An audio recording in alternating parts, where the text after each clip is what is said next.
Il y a une question que presque personne ne pose vraiment. Parce qu'elle est trop courte et trop tranchante pour qu'on la laisse entrer. Qui suis-je ? Cette question-là, on l'a apprivoisée depuis longtemps. On lui a construit une maison dans les livres de développement personnel, dans les conversations du dimanche soir, dans les retraites silencieuses où l'on vient avec une certitude neuve et un carnet à moitié plein. Non, la vraie question, c'est celle-ci. Est-ce que vous existeriez pour les gens qui vous entourent si vous ne leur servez plus à rien ? Prenez une seconde. Pas pour répondre, pour sentir ce que la question fait dans votre corps quand vous ne la repoussez pas tout de suite. En 1915, à Prague, un homme de 32 ans qui travaille le jour dans une compagnie d'assurance et écrit la nuit dans un appartement qu'il partage avec ses parents, publie une nouvelle d'une 60aine de pages. Il s'appelle Franz Kafka.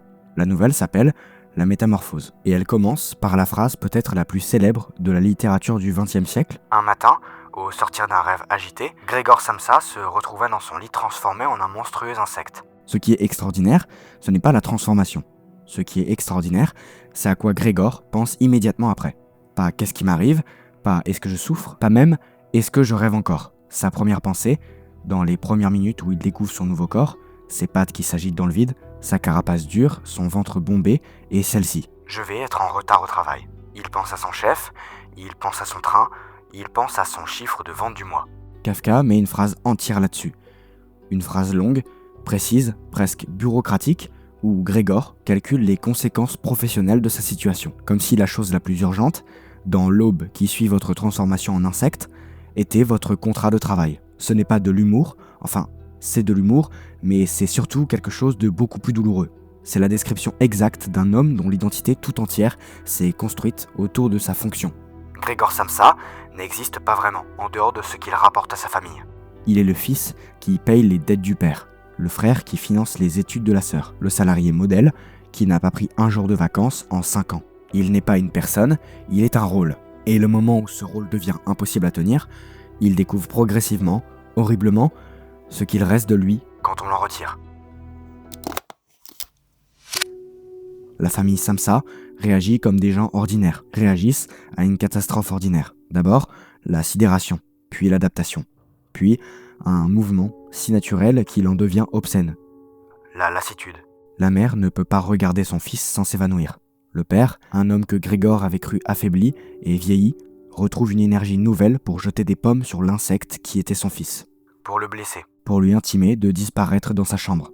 La sœur, Grete, celle que Grégor aimait le plus, celle pour qui il travaillait avec le rêve secret de la voir un jour faire de la musique, Grete est la seule, au début, à s'occuper de lui, à lui apporter de la nourriture, à nettoyer sa chambre. Kafka décrit cette personne avec une tendresse déchirante. Grégor, depuis l'autre côté de sa porte, guette les signes d'affection de sa sœur, comme on guette la lumière sous une porte fermée. Mais les mois passent. La famille prend des locataires pour compenser la perte de revenus de Grégor. La chambre de l'insecte se remplit de meubles entassés, de choses dont on n'a plus besoin. Grete commence à ne plus nettoyer aussi soigneusement. La nourriture arrive moins régulièrement, moins variée. Et un soir, Grégor commet l'erreur de sortir de sa chambre pour écouter sa sœur jouer du violon. Les locataires le voient. Scandalisé, il menace de partir sans payer. Et c'est là exactement, que Grete dit la phrase « Il faut s'en débarrasser ».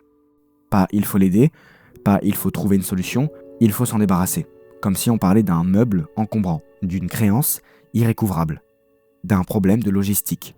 Et ce qui est insupportable, ce n'est pas la cruauté de la phrase, c'est que Kafka nous a amenés imperceptiblement à la comprendre, à voir que la famille est épuisée financièrement et émotionnellement à bout, à voir que Grete a sacrifié sa jeunesse à s'occuper de quelque chose qui ne reviendra jamais, son frère, à voir que la phrase est logique. La mécanique de l'abandon, dans la métamorphose, ne ressemble pas à de la méchanceté, elle ressemble à de la fatigue. Grégor meurt cette nuit-là, seul, dans sa chambre vide, le dos blessé par la pomme que son père lui a lancée des semaines plus tôt et qui a commencé à pourrir dans sa carapace, pensant, dans ses dernières minutes de conscience, à sa famille, avec quelque chose qui ressemble à de la tendresse.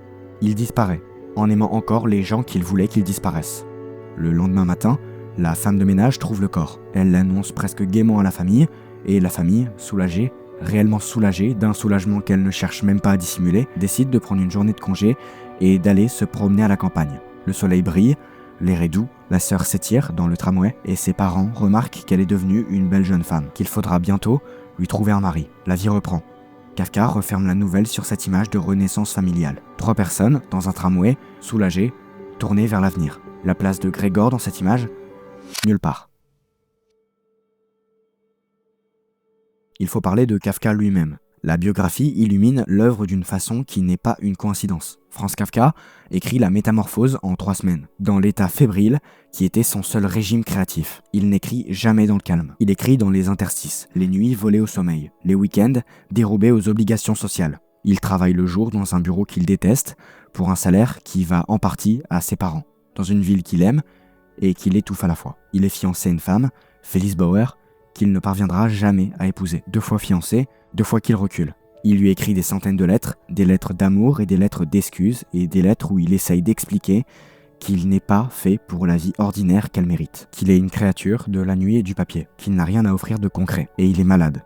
La tuberculose progresse en lui, lentement, pendant des années, avant qu'il ne le sache vraiment. Son corps se transforme, il maigrit, il crache du sang. Il connaît, de l'intérieur, ce que ça fait de sentir son corps devenir un problème pour les autres, de percevoir dans le regard de sa famille le poids de sa présence. La métamorphose n'est pas une allégorie abstraite, c'est un aveu. Mais ce que Kafka fait, et c'est là que la nouvelle dépasse l'aveu personnel pour devenir quelque chose d'universel, c'est qu'il ne nous laisse pas choisir notre camp facilement. Il serait simple de lire cette nouvelle comme une histoire de famille monstrueuse qui abandonne un fils innocent. Mais Kafka ne nous laisse pas cette sortie. La famille Samsa n'est pas monstrueuse, elle est ordinaire. Elle fait ce que font les gens ordinaires quand la situation dépasse leurs ressources émotionnelles et financières. Elle s'adapte, elle survit, elle continue. Et Grégor lui-même n'est pas entièrement victime. Il a participé à sa propre réduction à une fonction. Il a construit son identité autour de son utilité au point de ne plus savoir ce qu'il est au-delà d'elle. Quand la transformation lui retire sa fonction, elle ne lui retire pas seulement son rôle, elle lui révèle peut-être qu'il n'avait rien construit d'autre. La question que Kafka pose n'est donc pas « Les gens vous aiment-ils vraiment ?» La question est « Vous êtes-vous construit quelque chose qui pourrait survivre à l'arrêt de votre utilité ? Avez-vous un intérieur ou n'avez-vous que des fonctions ?» Cette question, en 2026, a une résonance que Kafka n'aurait pas pu anticiper entièrement. Nous vivons dans un monde où l'identité se construit de plus en plus à travers ce qu'on produit, ce qu'on performe, ce qu'on rend visible. Le CV, le profil, le personal branding, tout un vocabulaire qui traite l'être humain comme une entreprise dont il faudrait soigner l'image et maximiser la valeur. On optimise sa présentation, on travaille son réseau, on pense en termes de ce que j'apporte. Ce n'est pas un reproche, c'est une description.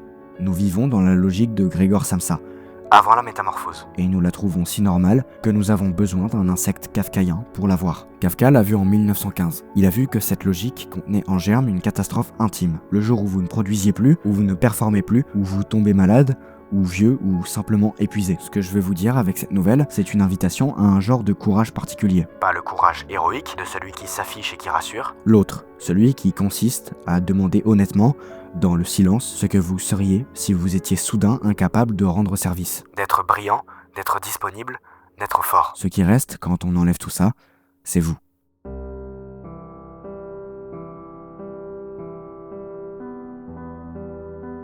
Et la question de savoir si vous avez cultivé vous autant que vous avez cultivé votre utilité est peut-être la plus importante que vous ne poserez jamais. Grégor Samsa ne se l'est jamais posé, pas avant qu'il soit trop tard. Pas avant que son propre corps, en se transformant en quelque chose d'inutilisable, lui retire la possibilité de faire autrement. Kafka, lui, se l'est posé toute sa vie. C'est pour ça qu'il n'a pas réussi à se marier, à s'installer, à produire la vie ordinaire qu'on attendait de lui. C'est pour ça qu'il a demandé à son ami Max Brod de brûler tous ses manuscrits après sa mort. Max Brod n'a pas obéi. Et c'est pour ça que vous lisez Kafka aujourd'hui. Parfois, l'acte le plus radical de présence à soi-même ressemble, de l'extérieur, à un échec.